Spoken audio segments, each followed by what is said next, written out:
Astro ಪೂಜಾ ಪ್ರಸ್ತುತಪಡಿಸುವ ಸಂಭವಾಮಿ ಜ್ಯೋತಿಷ್ಯ ಪರಿಹಾರಗಳ ಅಕ್ಷಯ ಪಾತ್ರೆ. ಈ ಕಾರ್ಯಕ್ರಮದಲ್ಲಿ ಮೃಗಾಂಕ ರಾಶಿಚಕ್ರ ಉಪವಿಭಾಗದಲ್ಲಿ ಇದೀಗ ಧನುರಾಶಿಯವರ ಸೆಪ್ಟೆಂಬರ್ ತಿಂಗಳಿನ ಮಾಸ ಭವಿಷ್ಯದ ಬಗ್ಗೆ ಸ್ವಲ್ಪ ವಿಷಯವನ್ನು ತಿಳಿದುಕೊಳ್ಳೋಣ. ಧನುರಾಶಿಯವರಿಗೆ ಈ ತಿಂಗಳಿನಲ್ಲಿ ಮೊದಲ 15 ದಿನಗಳ ಕಾಲ ಶುಕ್ರ 8ನೇ ಮನೆಯಲ್ಲಿ ಸಂಚಾರ, ನಂತರ 9ರಲ್ಲಿ ಸಂಚಾರ. ಮೊದಲ 15 ದಿನಗಳ ಕಾಲ ರವಿ ಬುಧ 9ರಲ್ಲಿ, ನಂತರ 10ನೇ ಮನೆಯಲ್ಲಿ. ಮೊದಲ 15 ದಿನಗಳ ಕಾಲ ಕುಜ 10ನೇ ಮನೆಯಲ್ಲಿ, ನಂತರ 11ನೇ ಮನೆಯಲ್ಲಿ. ಜೊತೆಗೆ 3ನೇ ಮನೆಯಲ್ಲಿ ಸಂಭವಿಸ್ತಾ ಇರತಕ್ಕಂಥ ಗ್ರಹಣ ಆಗಿರುತ್ತೆ. ಹೆಚ್ಚು ಕಡಿಮೆ 8ನೇ ಮನೆಯಲ್ಲಿ ಮೊದಲ 15 ದಿನಗಳ ಶುಕ್ರ ಇರೋದು ಬಿಟ್ಟರೆ ಇನ್ನೆಲ್ಲವೂ ನಿಮಗೆ ಪಾಸಿಟಿವ್ ಆಗೇ ಇದೆ.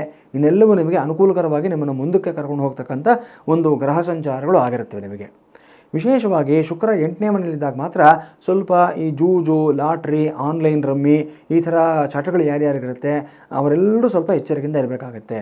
ಹಾಗೆ ಕೆಲವರು ಇನ್ನಷ್ಟು ಕೆಟ್ಟ ಕೆಲವು ಹವ್ಯಾಸಗಳು, ಚಟಗಳು ಇವೆಲ್ಲ ಇರುತ್ತೆ. ಅದೆಲ್ಲ ನಾನು ಹೇಳೋದಕ್ಕಾಗೋದಿಲ್ಲ, ನೀವೇ ಅರ್ಥ ಮಾಡ್ಕೋಬೇಕಾಗತ್ತೆ. ಆ ಥರದ ಚಟಗಳಿದ್ದಂಥ ವ್ಯಕ್ತಿಗಳು ದಯವಿಟ್ಟು ಇದರಿಂದ ಪೂರ್ತಿಯಾಗಿ ನೀವು ದೂರ ಇರಬೇಕಾಗತ್ತೆ. ಯಾಕಂದರೆ ಇದು ತುಂಬ ಕಾಸ್ಟ್ಲಿ ಅಫೇರ್ಸ್ ಆಗೋಗುತ್ತೆ. ಇದರಿಂದಾನೇ ಸಮಸ್ಯೆಗಳನ್ನು ತಂದೊಡ್ಕೊಳ್ತೀರಾ. ನೀವು ನಿಮ್ಮ ಬಲಹೀನತೆಗಳನ್ನು ನಿಗ್ರಹದಲ್ಲಿ ಇಟ್ಕೊಳ್ಳೋದಕ್ಕೆ ಪ್ರಯತ್ನವನ್ನು ಮಾಡಬೇಕು. ಶುಕ್ರ 9ನೇ ಮನೆಯಲ್ಲಿ ಬರ್ತಾ ಇದ್ದ ಹಾಗೆ ಸಾಕಷ್ಟು ಬದಲಾವಣೆಗಳಾಗುತ್ತೆ, ಅನುಕೂಲಗಳಾಗುತ್ತೆ. ರವಿ ಮತ್ತು ಬುಧ ನಿಮಗೆ 9ನೇ ಮನೆಯಲ್ಲಿದ್ದಾಗ ನಮ್ಮನ್ನು ಬಡಿದೆಬ್ಬಿಸ್ತಾನೇ ಇರ್ತಾನೆ. ಒಂದಲ್ಲ ಒಂದು ರೀತಿಯಲ್ಲಿ ಯಾರೋ ಒಬ್ಬರು ಹಿರಿಯರ ಮೂಲಕ, ಯಾರೋ ಒಬ್ಬ ಗಾರ್ಡಿಯನ್ ಮೂಲಕ, ಯಾರೋ ಒಬ್ಬ ವೆಲ್ ವಿಷರ್ ಮೂಲಕ ನಿಮಗೆ ಒಳಿತು ಕೆಡಕನ್ನು ಮೇಲಿಂದ ಮೇಲೆ ನಿಮಗೆ ತಿಳಿಸ್ತಾನೇ ಇರ್ತಾನೆ. ಅದನ್ನು ಗ್ರಹಿಸ್ತಕ್ಕಂಥ ಬುದ್ಧಿವಂತರು ನೀವಾಗಬೇಕು ಅಷ್ಟೇ.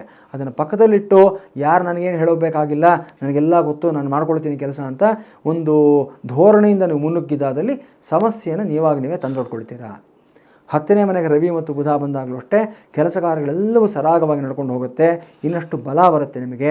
ಎಸ್ಪೆಷಲಿ ಪ್ರೊಫೆಷನಲ್ ಲೈಫ್ನಲ್ಲಿ ನಿಮಗೆ ನಿಮ್ಮ ಸೀನಿಯರ್ಸ್ ಯಾರಿರ್ತಾರೆ ನಿಮ್ಮ ವೃತ್ತಿಪರತೆಯನ್ನು ಗಮನಿಸ್ತಾ ಇರ್ತಾರೆ. ಧನುರಾಶಿನವರಿಗೆ ಮುಂಗೋಪ ಆಗಲಿ, ಬಲಹೀನತೆಗಳಾಗಲಿ, ಬೇರೆ ಏನೇ ಸಮಸ್ಯೆಗಳಾಗಲಿ ಏನೇ ಇದ್ರೂ ಅಷ್ಟೇ ಕೆಲಸದಲ್ಲಿ ಮಾತ್ರ ನೀವು ರಾಕ್ಷಸರು, ವರ್ಕ್ ಮಾನ್ಸ್ಟರ್ ಅಂತ ಹೇಳ್ತಾರಲ್ಲ ಆ ಪ್ರಕಾರವಾಗಿ ಎಷ್ಟೇ ಗಂಟೆಗಳ ಕಾಲ ದುಡಿಯೋದಕ್ಕೂ ಎಷ್ಟೇ ಕಷ್ಟಪಡೋದಕ್ಕೂ ಸಿದ್ಧವಾಗಿರ್ತೀರ. ಈ ಒಂದು ವರ್ಕಹಾಲಿಕ್ ನೇಚರ್ನ ನಿಮ್ಮ ಬಾಸ್ ಆಗಲಿ, ನಿಮ್ಮ ಸುಪೀರಿಯರ್ಸ್ ಆಗಲಿ ಗಮನಿಸಿರ್ತಾರೆ.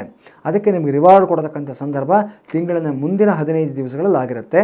ಒಳ್ಳೆ ಫಲಿತಾಂಶವನ್ನು ಪಡ್ಕೊಳ್ತೀರಾ. ಕುಜ 10ನೇ ಮನೆಯಲ್ಲಿದ್ದಾಗಲೂ ಅಷ್ಟೇ ಸಾಕಷ್ಟು ಲಾಭಗಳನ್ನ ಪಡ್ಕೊಳ್ತೀರಾ. ಆದರೆ ಎಲ್ಲೋ ಒಂದು ಕಡೆ ಸ್ವಲ್ಪ ಕಾಂಪಿಟೇಟಿವ್ನೆಸ್ ಅನ್ನೋದು, ಸ್ವಲ್ಪ ಸ್ಪೋರ್ಟ್ಸ್ ಮ್ಯಾನ್ ಸ್ಪಿರಿಟ್ ಅನ್ನೋದು ನಿಮ್ಮಲ್ಲಿ ಜಾಸ್ತಿ ಆಗ್ತಾ ಹೋಗುತ್ತೆ. ಓವರ್ ಅಗ್ರೆಸಿವ್ ಕೂಡ ಆಗ್ತೀರಾ ಈ ಹಂತದಲ್ಲಿ. ಅದರ ಬಗ್ಗೆ ಮಾತ್ರ ಜಾಗ್ರತೆ ಇರಬೇಕಾಗತ್ತೆ.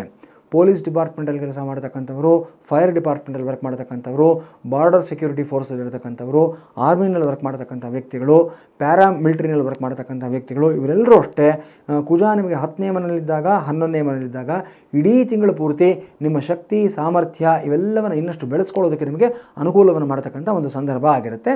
ಅದ್ಭುತವಾಗಿದೆ, ಏನೂ ತೊಂದರೆ ಇಲ್ಲ.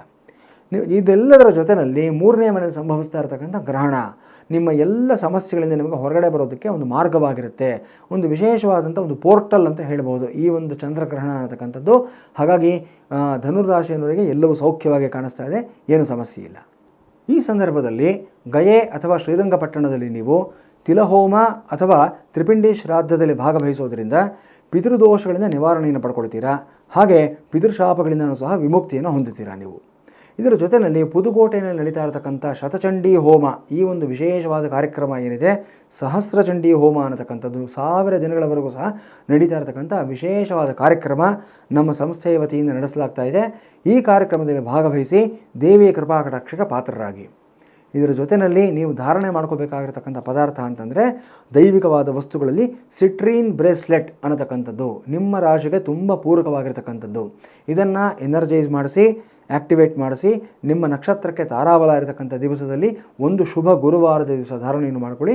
ಅದ್ಭುತವಾದ ಫಲಿತಾಂಶವನ್ನು ಪಡ್ಕೊಳ್ತೀರಾ.